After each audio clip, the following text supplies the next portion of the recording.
নমস্কার, top news 18-এ আপনাদের স্বাগত। আপনাদের সঙ্গে রয়েছে আমি জুনেলা। হাথরাসে মৃত্যু মিছিল দুর্ঘটনা নাকি চক্রান্ত, ষড়যন্ত্রের তত্ত্ব উত্তরপ্রদেশের মুখ্যমন্ত্রীর। বিচার বিভাগীয় তদন্তের নির্দেশ যোগী আদিত্যনাথের। ঘটনার দায় কার, আর এই নিয়েই হাথরাসে দুই সুর।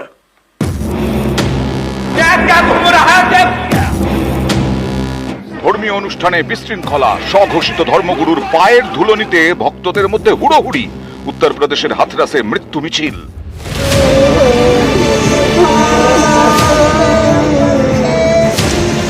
সাধারণ মানুষ যারা ছুটে এসেছিলেন এবং যাদের মধ্যে মহিলাদের সংখ্যাই সব থেকে বেশি, তারা ছুটে আসলেন কোন দিকে? রাস্তার দিকে। এবং রাস্তার ধারে কি ছিল? ক্ষেত, এবং ক্ষেতের মাঝখানের এই ক্যানাল। এই ক্যানালের মধ্যেই তারা এক এক করে গিয়ে পড়তে থাকেন। এখনো সেই চিহ্ন কিন্তু ছড়িয়ে ছিটিয়ে রয়েছে। হাসপাতালগুলোর সামনে কান্না, রাত ভর চলেছে ময়নাতদন্ত, শনাক্তকরণ আর দেহ হস্তান্তরের কাজ। এই হাথরাস জেলা হাসপাতাল সহ আরো মোট 4টি হাসপাতালে ময়নাতদন্তের প্রক্রিয়া চলছে এবং দেহ অতি দ্রুত হস্তান্তরের প্রক্রিয়া করা হচ্ছে। ভোলে বাবার সৎসঙ্গ, এই অনুষ্ঠানে যোগ দিয়ে শতাধিক প্রাণ চলে গেল। এর দায় কার? এ নিয়ে এখন হাথরাসেই দুই সুর। উত্তরপ্রদেশের পুলিশ প্রশাসনও কি দ্বিধায়? তাই কি স্বঘোষিত ধর্মগুরুর বিরুদ্ধে বুধবার পর্যন্ত পদক্ষেপ করা গেল না? एडीजी आगरा की अध्यक्षता में एक एसआईटी गठित की है, जिसने अपनी प्रारंभिक रिपोर्ट दी है। राज्य सरकार ने तय किया है कि हम इसका एक जुडिशियल इंक्वायरी भी करवाएंगे और जुडिशियल इंक्वायरी हाईकोर्ट के एक रिटायर्ड जज की अध्यक्षता में होगी। जो भी इसके लिए दोषी होगा उन्हें इसकी सजा देना। কেউ বলছেন এতজনের মৃত্যুর জন্য স্বঘোষিত ধর্মগুরুই দায়ী। तो कल का जो हादसा हुआ उसके लिए दोषी कौन हो सकता? दोषी कोई है, भोले बाबा है दोषी, बिल्कुल सजा होनी चाहिए। मैनपुरी যেখানে ঠিক আমাদের পেছনেই রয়েছে ভোলে বাবার আশ্রম থেকে বেরিয়ে এসেছেন তারই এক ভক্ত, যিনি গতকাল হাথরাসের যে ধর্মীয় অনুষ্ঠান সেখানে উপস্থিত ছিলেন। कौन जिम्मेदार है इसका? जिम्मेदार तो किसी का नहीं, क्या केदारनाथ में मौत नहीं हुई, उनका कौन जिम्मेदार था? স্বঘোষিত ধর্মগুরুর আশ্রম মাইনপুরীতে প্রধান সেবায়েত দেবপ্রকাশ মধুকর সহ বাকি আয়োজকদের বিরুদ্ধে মামলা দায়ের করেছে পুলিশ। কিন্তু বুধবার পর্যন্ত এফআইআর কেন নাম নেই স্বঘোষিত ধর্মগুরু ভোলে বাবা ওরফে নারায়ণ সাকার হরির? উত্তরপ্রদেশ, মধ্যপ্রদেশ, রাজস্থান সহ একাধিক রাজ্যে তাঁর লাখো ভক্ত। বিশেষ করে পশ্চিম উত্তরপ্রদেশে বিপুল ভক্ত রয়েছে। তাই কি এই ধর্মগুরুর বিরুদ্ধে কড়া পদক্ষেপ নিতে দ্বিধায় উত্তরপ্রদেশ সরকার? एफआईआर एप्लीकेशन परमिशन के लिए जिन लोगों ने दी थी, प्रथम दृष्टया पहले एफआईआर उनके खिलाफ होती है और इसके बाद फिर उसका दायरा बढ़ता है। ये सभी अन्य लोगों के दायरे में आएंगे, जो भी इसके लिए जिम्मेदार होंगे वो इसमें आएंगे। दर्दनाक है जो हादसा हुआ है, पूरी सरकार की लापरवाही है। जानकारी सरकार के पास थी, उसके बावजूद भी सरकार को जो इंतजाम करना चाहिए था वो इंतजाम नहीं किया है। इस लापरवाही की वजह से जो जाने गई हैं उसकी जिम्मेदार सरकार है। घटना घटित हुई है तो इसके पीछे हादसा नहीं तो साजिश किसकी है, कौन इसके पीछे है? इन सभी पहलुओं को लेकर के राज्य सरकार ने तय किया है कि हम इसका एक जुडिशियल इंक्वायरी भी करवाएंगे। ऐसे लोगों की ये फितरत है कि चोरी भी और सीना चोरी भी। यह हर व्यक्ति जानता है कि सज्जन के फोटो किसके साथ में है, उनके राजनीतिक संबंध किन के साथ जुड़े हुए हैं। নিউজ 18 বাংলা। নারায়ণ সাকার হরি ভক্তদের কাছে ভোলে বাবা। উত্তরপ্রদেশের হাথরাসে এই স্বঘোষিত ধর্মগুরুর অনুষ্ঠানেই পদপিষ্ট হয়ে মৃত্যু শতাধিকের। আর তারপর থেকেই আর খোঁজ নেই এই ভোলে বাবার। তার মাইনপুরীর আশ্রমে হানা উত্তরপ্রদেশ পুলিশের। सदा के लिए जय जयकार हो, जगत जननी सदा के लिए जय जयकार। मानव भाई बहनों के चरणों में प्रार्थना है। মঙ্গলবার হাথরাসের ফুলেরাই গ্রামে ভোলে বাবা সৎসঙ্গের অনুষ্ঠান। সেখানেই হুড়োহুড়িতে পদপিষ্ট হয়ে মৃত্যু মিছিল। হাথরাসে এখন স্বজনহারাদের বুক ফাটা কান্না।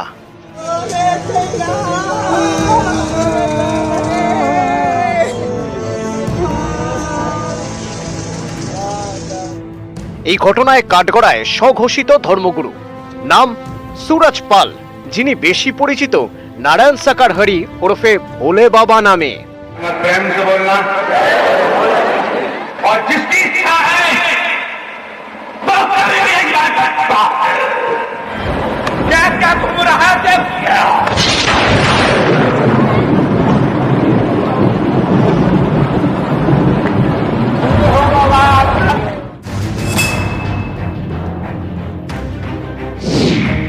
সুরজপাল থেকে ভোলে বাবা স্বঘোষিত ধর্মগুরু।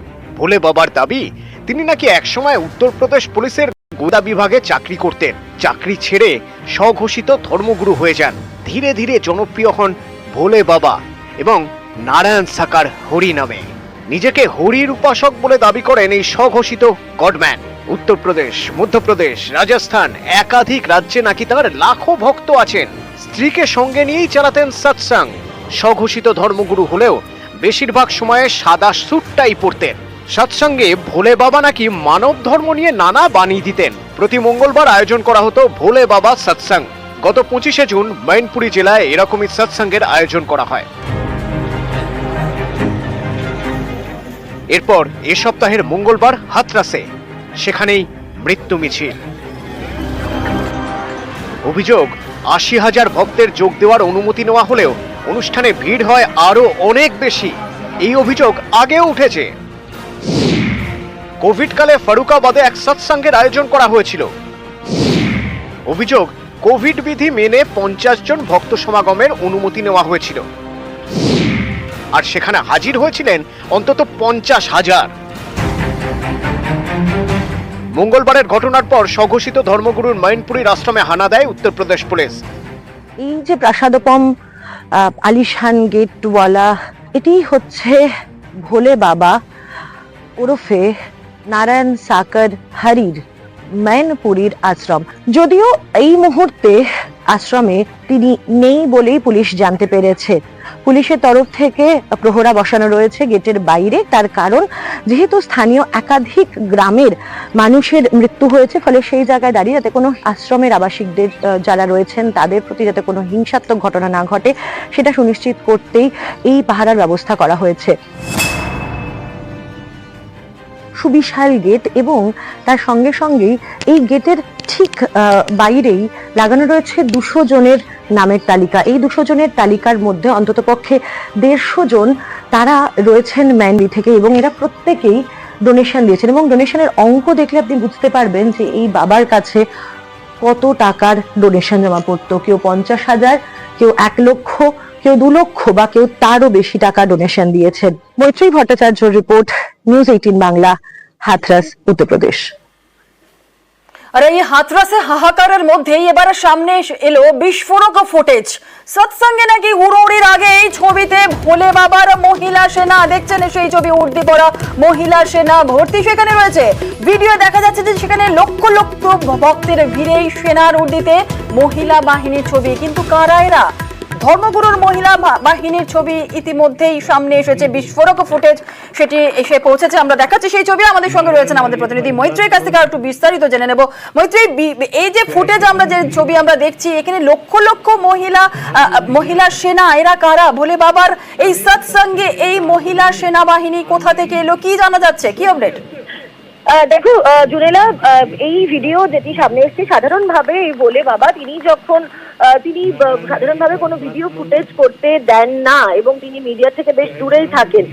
কিন্তু এই ভিডিও কোনো এক ভক্ত তার তোলা এবং সেই ভিডিও ভাইরাল হয়েছে, যেখানে দেখা যাচ্ছে ঠিক দুর্ঘটনা ঘটার আগের সময়কার এই ভিডিও, যেখানে লক্ষ লক্ষ ভক্তরা তারা রাস্তায় বেরিয়ে এসেছেন, তারা জিটি রোডের ওপর তারা উঠে এসেছেন এবং সেই সময় দেখা যাচ্ছে যে যে তথ্য যেটা এসডিএম এর রিপোর্টেও, ডিএম এর কাছে জমা দেওয়ার রিপোর্টেও যেখানে উঠে এসেছিল যে বাবার যারা সেবায়তরা রয়েছেন তাদের তরফ থেকে ধাক্কা দেওয়া হয়েছিল এবং এবার দেখা যাচ্ছে যে সেখানে মহিলারা রয়েছেন, মহিলা কর্মীরা রয়েছেন যারা একেবারে সেনার পোশাক পরে যারা সেবায়তের কাজ করছেন এবং তারাই কিন্তু এই ভিড় ট্যাকেল করার কাজ করছিলেন। এবং সেখানে আরেকটা জিনিসও কিন্তু খুব তাৎপর্যপূর্ণ এই ভিডিওতে দেখা যাচ্ছে যে এখানে দূর দূর পর্যন্ত কিন্তু পুলিশেরও সেরকম ভাবে উপস্থিতি, অর্থাৎ উত্তরপ্রদেশ পুলিশের তরফ থেকে যে দাবি করা হচ্ছিল যে তাদের তরফ থেকে যথেষ্ট সংখ্যক পুলিশ মোতায়েন করা ছিল ৮০,০০০-এর তুলনায়, কিন্তু সেই সংখ্যক পুলিশেরও কিন্তু সংখ্যা দেখা যাচ্ছে না। অত্যন্ত তাৎপর্যপূর্ণ। কিন্তু মৈত্রী, একটা সৎসঙ্গের মধ্যে একটা এত বড় একটা অনুষ্ঠানে, এই অনুষ্ঠানে যেখানে লক্ষ লক্ষ ভক্তরা এসেছেন, সেই জায়গা থেকে দাঁড়িয়ে এখানে মহিলা সেনারা তারা উর্দি পরে তারা দাঁড়িয়ে রয়েছেন, আমরা সেই ছবি দেখছি, সেটা কি সম্ভব? দেখো, যেটুকু এখনো পর্যন্ত এই বাবার সম্পর্কে জানা যাচ্ছে যে তার আশ্রমে বিভিন্ন এই উর্দি পরে, খাঁটি উর্দি পরে তার যারা রয়েছে তারা কিন্তু সাধারণভাবে তারাই দ্বার রক্ষীর কাজ করে, তারাই সিকিউরিটি দেওয়ার কাজ করে থাকেন। এবং এখানেও কিন্তু সেই ভিডিও দেখা যাচ্ছে এবং সেখানে মহিলারাও কিন্তু একই রকম ভাবে এই বাবার সিকিউরিটির যে ঘেরাটোপ রয়েছে সেখানে তারা কাজ করছেন, সেই ছবি দেখা যাচ্ছে। যদিও এখনো পর্যন্ত কিন্তু এই ভিডিও প্রকাশ্যে আসার আগে এই তথ্য সামনে আসেনি যে এই বাবার যে নিরাপত্তার দায়িত্বে তাদের মধ্যে মহিলা যারা সেবায়িতা রয়েছেন তারাও কাজ করেন, সেই ভিডিও কিন্তু এবার প্রকাশ্যে আসছে। ফলে এবার সেটাও উত্তরপ্রদেশ পুলিশের নজরে থাকে কিনা সেটা দেখার। একেবারে সেই বিস্ফোরক। আর এদিকে হাথরাস বিপর্যয়ে ৩ সদস্যের কমিটি গঠন করেছে যোগী সরকার। এই ৩ সদস্য কমিটিতে কারা কারা রয়েছেন জেনে নেব মৈত্রীর কাছ থেকে। মৈত্রী, কি জানা যাচ্ছে?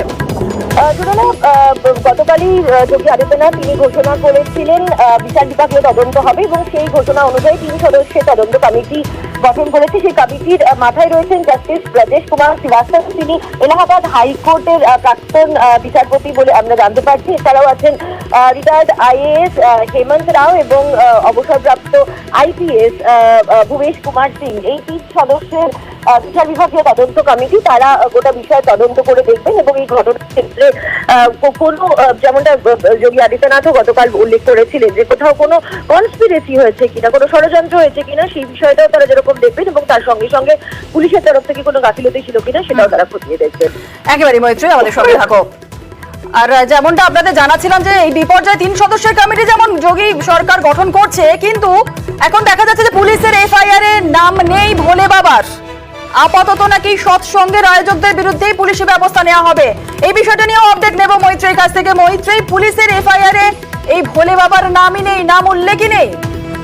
না, এখনো পর্যন্ত জুনেলা ভোলে বাবার নাম কিন্তু পুলিশের এফআইআর এ উল্লেখ করা হয়নি এবং উত্তরপ্রদেশ পুলিশ সূত্রে আমরা যেটা জানতে পারছি যে তারা আপাতত যারা যেটা আয়োজকদেরকেই তারা গ্রেপ্তারের দিকে তারা বেশি জোর দিচ্ছেন এবং তাদেরকে একই সঙ্গে তাদেরকে গ্রেপ্তারের সঙ্গে সঙ্গেই কিন্তু ভোলে বাবার বিরুদ্ধেও তথ্য সংগ্রহের ওপরেও কিন্তু জোর দেওয়া হচ্ছে। ফলে আগামী দিনে যেমন যেমন তথ্য সামনে আসবে সেই অনুযায়ী আরো গ্রেপ্তারের সংখ্যা বাড়তে পারে এবং সেক্ষেত্রে এই সম্ভাবনাও কিন্তু উড়িয়ে দেওয়া হচ্ছে না যে সেক্ষেত্রে ভোলে বাবার বিরুদ্ধে এফআইআর হবে। যদিও এই প্রশ্ন উঠছেই যে এত ঘটনা ঘটে যাওয়ার পরেও কেন ভোলে বাবার বিরুদ্ধে এফআইআর কেন করা হচ্ছে না, সেক্ষেত্রে তাকে কোথাও কি কোনো প্রোটেকশন দেওয়ার চেষ্টা করছে উত্তরপ্রদেশ পুলিশ, সেই প্রশ্নও কিন্তু এড়াতে পারছে না উত্তরপ্রদেশ পুলিশ।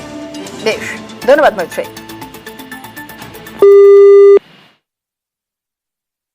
ব্যারাকপুরে যুবককে রাস্তায় ফেলে মার, তৃণমূল নেতার নওসাদের ভাই সাদ্দামের বিরুদ্ধে অভিযোগ। কি অভিযোগ উঠছে? ব্যারাকপুরে যুবককে রাস্তায় ফেলে কেনই বা মারধর করা হলো? আপডেট নেব, আমাদের সঙ্গে রয়েছেন আমাদের প্রতিনিধি অরুণ। অরুণ, কি আপডেট, কি জানা যাচ্ছে?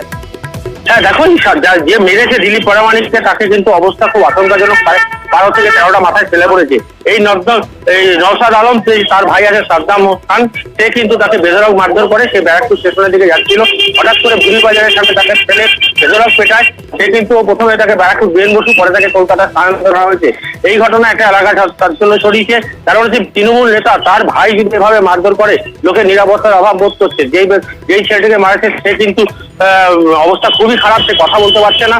তারপরে এদিকে আবার যে নাকি মেরেছে, তার কি দাবি হচ্ছে যে আমরা ব্যারাকপুর স্টেশনের দিকে যাচ্ছিলাম, পিছন থেকে তার পিছনে একটা রড ছিল, মানে দিলীপ পরামানিকের সেই রড দিয়ে প্রথমে আক্রমণ করে। সেলফ ডিফেন্স করতে গিয়ে নিজেকে বাঁচাতে গিয়ে কিন্তু সেই রডের বাড়ি সে মাথায় লেগে যায় বলে দাবি করেছেন সুরভি বাজপেয়ী, সাদ্দামের স্ত্রী। ধন্যবাদ। বাড়ি ফিরছিলাম, আমার রোড বাড়ি দিয়ে মেরেছে। सद्दाम आपको तो बोला गया सद्दाम बोल के लड़का मारा है। सद्दाम কি করে তো ওই তোলাবাজি চেঙ্গাপানা করে हमको তিনজন ছিল मारा है, बोला है कि एक्सीडेंट हो गया। হ্যাঁ রড দিয়ে মেরে আমাকে অজ্ঞান করে পালিয়ে যায় আমি নিজে জানি না কি জন্য মারপিট ও আমাকে বলেছিল আমার সঙ্গে থাক আমি বলি কারোর সঙ্গে থাকবো না জানি না ওর বউ করে ওর বউ পলিটিক্স করে টিএমসি মনে হয় করে বউ ওর বউ জন্য ও সব কিছু করে এটা একটা দুর্ঘটনা আমি শুনেছি অন্য কেউ আর কি ওই ছেলেটিকে উত্ত্যক্ত করেছিল তা সাদ্দাম তার বউ বাচ্চাকে নিয়ে যখন ফিরছিল তখন ওই ছেলে যুবকটি অপুত্তস্ত অবস্থা ছিল তাই সেই অবস্থায় ভেবেছিল বুঝি ওদেরই সাথে এও ছিল এই হিসাবে একটা গন্ডগোল হয় এবং একটা মারধরের সৃষ্টি ব্যাপারটা হয়ে গেছে ও আর কি মারতে গেছিল তখন তার বউ বাচ্চাকে বাঁচানোর জন্য এরকম একটা ঘটনা ঘটে সাদ্দামকে মারতে গেছিল হ্যাঁ এটুকু বলতে পারি যে এখন তো সবাই তৃণমূল কংগ্রেস করে তা সেও করতে পারে সাদ্দাম মানে আমার ব্যারাকপুরের ছেলে না বা সদরবাজার অঞ্চলে থাকে তখন যে ঘটনায় ঘটুক ব্যারাকপুরের তো সাধারণত এই ধরনের ঘটনাটা হয় না বা আমি এটারও খুব নিন্দা করছি যে যাকেই করুক পুলিশ যথাযথ ব্যবস্থা নেবে আমার যথেষ্ট প্রশাসনের উপর আস্থা আছে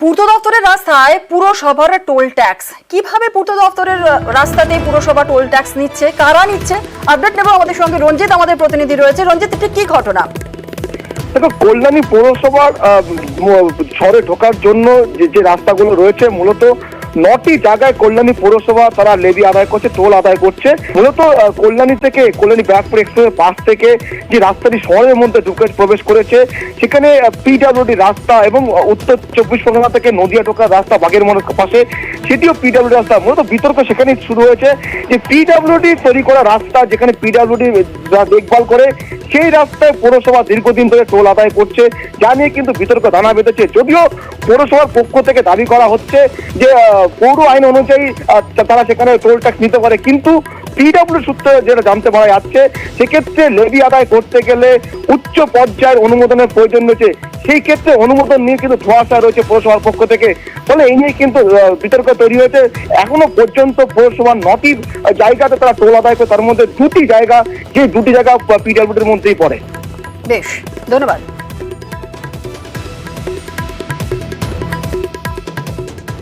10 টাকা ছিল 20 টাকা হয়েছে 15 টাকা ছিল 30 টাকা হয়েছে 150 টাকা ছিল 160 টাকা হয়েছে আর 100 টাকা ছিল যেটা 120 টাকা হয়েছে আর যেটা 30 টাকা ছিল সেটা 50 টাকা হয়েছে এটাই ইতি এরপর আর কিছু হয় এখন ঠিকাদার সংস্থার নাম কি সমীর প্রধান এটা কে কাটে মিউনিসিপ্যালিটি না এতে হ্যাঁ কল্যাণী পৌরসভা মিউনিসিপ্যালিটি